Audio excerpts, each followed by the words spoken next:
Qu'est-ce qu'on peut améliorer au sujet de la coopération territoriale dans la Méditerranée?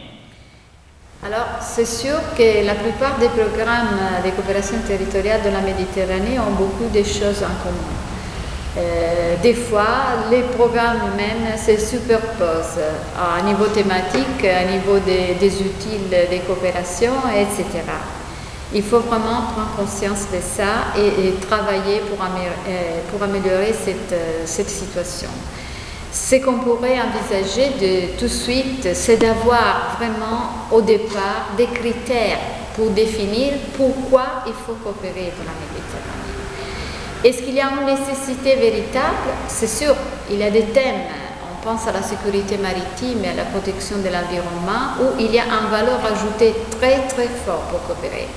Ça, c'est le cœur, je crois, de la coopération dans la Méditerranée, mais il faut le savoir.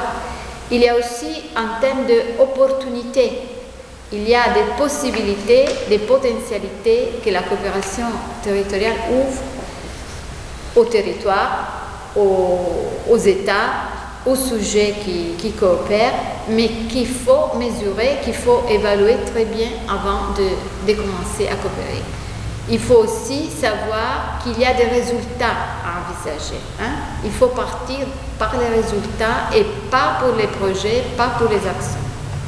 C'est une question de méthode, je crois qu'il faut avoir au début de cette nouvelle période de coopération et s'emparer de ces méthodes pour évaluer bien et démontrer les valeurs ajoutées de cette coopération. Merci. Donc, est-ce que vous pensez qu'on a besoin de nouvelles voies de coopération ou parfois de nouveaux instruments ou des politiques afin de faire tout ça dans les prochaines années à venir, en fait? Ou vous pensez qu'on peut simplement améliorer un tout petit peu, en fait, les outils qu'on a déjà? Et si oui, comment vous pensez de les faire?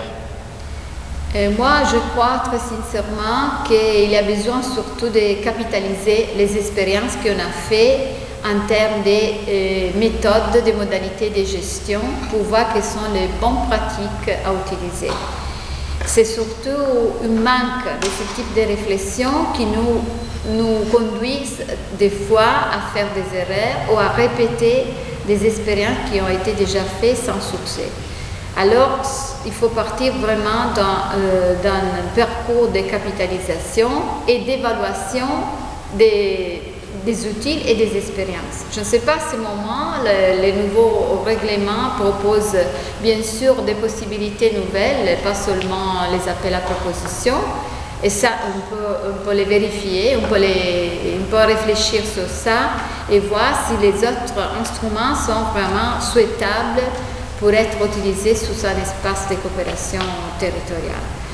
Je crois que nous avons une grande opportunité à ce moment. Nous sommes tous là, nous, programmes de coopération territoriale, à faire une analyse des besoins des territoires.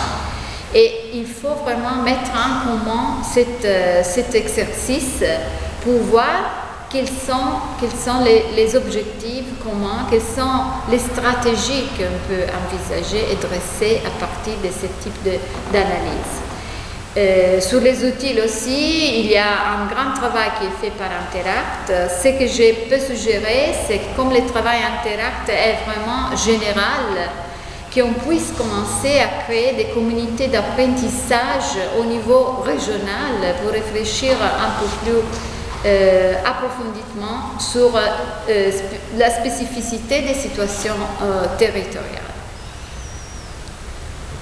À ce moment, je crois que je peux seulement et simplement saluer et espérer que cette petite contribution puisse être utile pour la réflexion, pour les panels qu'on va aboutir d'ici à quelques mois. Merci, au revoir.